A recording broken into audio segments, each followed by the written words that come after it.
Olá, gente, que bom poder estar participando com vocês de mais uma caminhada nessa série que a gente está estudando sobre Vivendo Igreja. É muito bom poder estar mais pertinho de vocês, é muito bom poder estar caminhando próximo. Eu sei que vocês também estão interagindo um pouco mais nesses dias e a ideia é essa mesmo, que a gente possa viver um pouquinho mais esse desafio de viver igreja.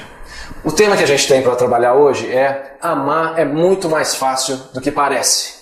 Então, a ideia que a gente muitas vezes tem quando fala sobre igreja é: bom, se Deus está habitando dentro do nosso coração, se Deus está trabalhando no nosso coração através do Espírito Santo, por que tantas vezes é difícil amarmos uns aos outros? Por que tantas vezes a gente tem dificuldades para viver esse amor de uma forma genuína? Essa é uma pergunta muito pertinente. A gente tem que parar para pensar nisso mesmo.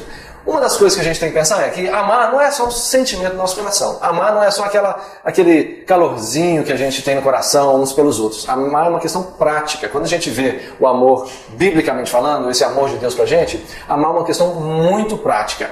E é em relação sempre ao outro, não é só um sentimento.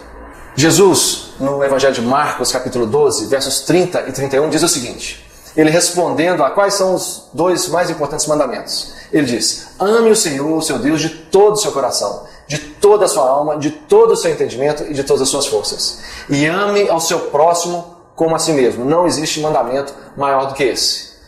Paulo, quando ele descreve o amor, o que seria esse amor, lá em 1 Coríntios 13, de versos 4 a 8, ele diz o seguinte: o amor é paciente, o amor é benigno, ele não inveja, não se vangloria, é bondoso, se orgulha, não maltrata, não procura seus próprios interesses, não ira facilmente, não guarda rancor.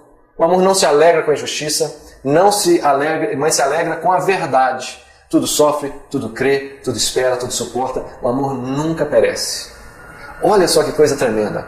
Olha que descrição mais fantástica do que o que é realmente o amor. Um versículo que resume todo o Evangelho está lá em João 3,16, que Deus amou o mundo de tal maneira que deu o seu Filho, para que todo aquele que nele cresce não viesse a perecer, mas tivesse a vida eterna. Então, o amor, quando a gente olha para a Bíblia, é esse amor de Deus para o homem, o amor que se entrega, o amor de Jesus, o amor que olha mais o interesse do outro e não o seu próprio interesse. Se o amor é tão bonito, se o amor é tão sublime assim, tem que ser mais fácil, não tem não?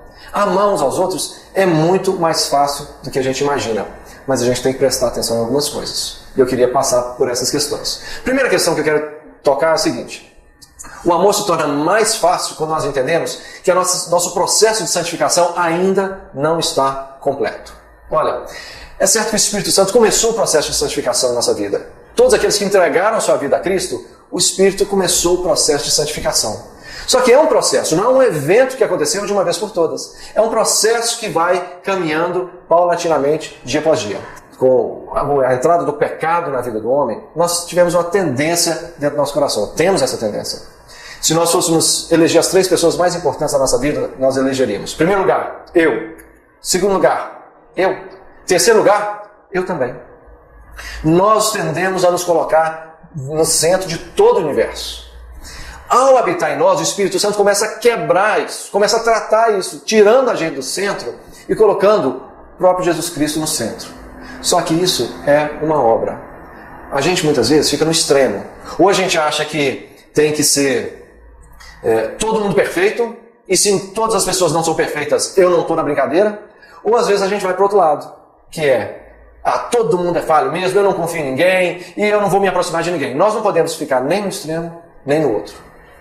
Romanos, capítulo 8, verso 1, diz o seguinte: aquele que está em Cristo, nenhuma condenação há mais para ele. Ora, nisso está garantido o nosso perdão.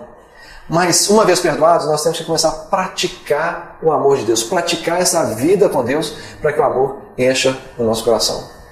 Eu tinha um amigo que ele costumava dizer assim: olha, tenha paciência comigo, eu ainda estou em obras. Quando nós entendemos que o processo de santificação está ainda ocorrendo, que nós estamos nos tornando paulatinamente pessoas melhores, aí nós vamos ter mais paciência, as pessoas vão ter mais paciência umas com as outras, as pessoas vão te tratar com mais paciência também, e nós vamos todos crescer juntos. Nós temos que nos conscientizar de uma coisa. João disse lá na primeira carta, capítulo 4, verso 19: nós amamos porque Deus nos amou primeiro. Isso tem que estar no nosso coração. O amor vem de Deus, é derramado no nosso coração, E nesse processo nós vamos crescendo. Não estamos prontos, por isso tem que ser mais fácil nós amarmos uns aos outros. O amor também se torna mais fácil quando nós entendemos que amar significa lutar. Olha, não sei se você já percebeu, mas nós estamos num campo de batalha constante. Nós estamos constantemente batalhando. E nós temos, segundo a Bíblia, 3 inimigos. Esses inimigos são a nossa própria carne, o mundo que nos cerca e o diabo. Mesmo redimidos, nós carregamos aí essa tendência pecaminosa. E a carne milita contra a gente. A carne briga contra a gente. E o que é a carne? A carne é essa tendência pecaminosa que a gente tem. Essa tendência que nos leva a tomar decisões que estão baseadas no egoísmo, em desprezar o outro. E nós temos que atentar para isso. Se eu deixar, essa minha carne vai tomar conta da minha vida e eu vou me afastando do ideal de Deus comum. Mas também tem o mundo. O mundo vai turbinar esse sentimento que eu tenho no meu coração e vai fazer com que eu queira me deliciar não com a vontade de Deus, mas me deliciar com o que o mundo me oferece. Com prazeres que não tem nada a ver com a vontade de Deus para a minha vida. Para isso, o mundo muitas vezes ele vai me cercar com o que todo mundo pensa, que não tem a ver com o que Deus pensa. O que todo mundo acha que é certo, que muitas vezes é contrário ao que a Bíblia fala. E o que a Bíblia fala é sempre o melhor para mim. A gente tem que ter sempre confiança nisso. Mas além da carne e além do mundo, nós temos ainda o diabo. Ele é um inimigo, diz a palavra de Deus, inimigo da minha vida. E aí eu tenho que ficar esperto para não deixar ele armar armadilhas ao meu redor para que minha vida, eu caia na minha vida e me embole tudo que eu vou fazer. Gálatas 5, do verso 16 ao 25, ele diz assim: por isso digo, o apóstolo Paulo falando, vivam pelo Espírito, de modo nenhum satisfarão os desejos da carne. Pois se a carne deseja o que é contrário ao Espírito, o Espírito o que é contrário à carne. Eles estão em conflito um com o outro, de modo que vocês não fazem o que desejam, mas se vocês são guiados pelo Espírito, não estão debaixo dessa lei que nos trava na carne.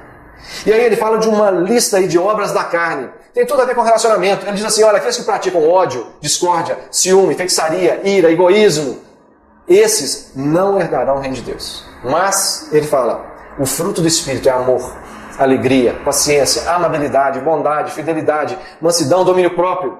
Contra essas coisas não tem lei. Então, se vivemos pelo Espírito, andemos também pelo Espírito. Lutar. Se você deseja viver o amor de Cristo, você tem que lutar contra esses inimigos do amor. Lutar aí dentro do seu grupo. Lutar dentro aí desse relacionamento que você tem. Você tem que cravar essa luta e dizer assim, eu não vou deixar minha carne, o mundo, nem o diabo ir contra esse amor. Mas também nós temos que amar se torna muito mais fácil quando entendemos que isso faz parte do grande projeto de Deus para a nossa vida. A Bíblia diz que Deus nos escolheu para sermos filhos semelhantes a Jesus Cristo. Efésios 1,5 diz assim, que Ele, Deus, nos predestinou em amor para sermos adotados como filhos por meio de Jesus Cristo, conforme a vontade de Deus. O que é ser semelhante a Jesus Cristo? Em princípio, é entregar-se a Cristo, crendo na obra dele e deixando que o Espírito transforme a sua vida para torná-lo, ele vai te tornar mais parecido com Jesus. Não é simplesmente algo que me esforço. Não, você tem que deixar Jesus fazer isso através da fé. E o próprio Jesus disse, João 15:13, ninguém tem maior amor do que esse, dar a vida pelos seus amigos. Amar é entregar-se pelo outro. Amar é derramar a vida em favor do outro, mesmo como Jesus fez, abrindo mão de sua própria vida. Se nós queremos viver no centro de Deus para nós temos que viver esse amor. Amar é muito mais fácil do que a gente imagina. Amar, se a gente entende que ele é o propósito de Deus para nós, se a gente entende que envolve luta, nós vamos caminhar de uma forma muito mais intensa. Eu queria fechar com uma pequena história de uma mulher. Ela estava farta do seu casamento. Ela cansou e falou assim, eu vou pedir separação, mas antes eu vou procurar um conselheiro. Ela foi no conselheiro matrimonial e expôs todos os maus tratos que o marido aplicava a ela, da forma agressiva, como ele falava com ela, como a tratava. E o conselheiro falou o seguinte, olha, você vai fazer um trato comigo. Por 3 meses você vai voltar para casa, viver com seu marido e amá-lo como você nunca amou antes. Você vai tratá-lo com carinho, com amor. Quando ele vier com agressividade, você vem com amor e carinho. Aquelas coisas que ele mais gosta você vai fazer, preparar aquela comida que ele mais gosta, tratar ele de uma forma assim, como se ele fosse o rei. Por 3 meses seguidos. Depois desses 3 meses, você volta aqui E aí eu te ajudo a arrumar um advogado e nós vamos concretizar aí essa separação. A questão é que essa mulher voltou, fez tudo o que o homem tinha orientado ela a fazer e nunca voltou para concretizar a separação. O que será que aconteceu? O que será que mudou na história daquele casal depois que aquela mulher resolveu, por 3 meses, caminhar amando seu marido? Essa é uma pergunta que eu deixo para vocês conversarem agora no grupo, junto aí com o roteiro, que vocês vão bater um papo sobre ele. Mas uma coisa é certa, o amor é muito mais fácil do que você pode imaginar. Amar vale a pena. Que Deus abençoe a vida de vocês. Eu queria fazer uma oração nesse momento, para a vida de cada um de vocês que estão reunidos. Vamos lá?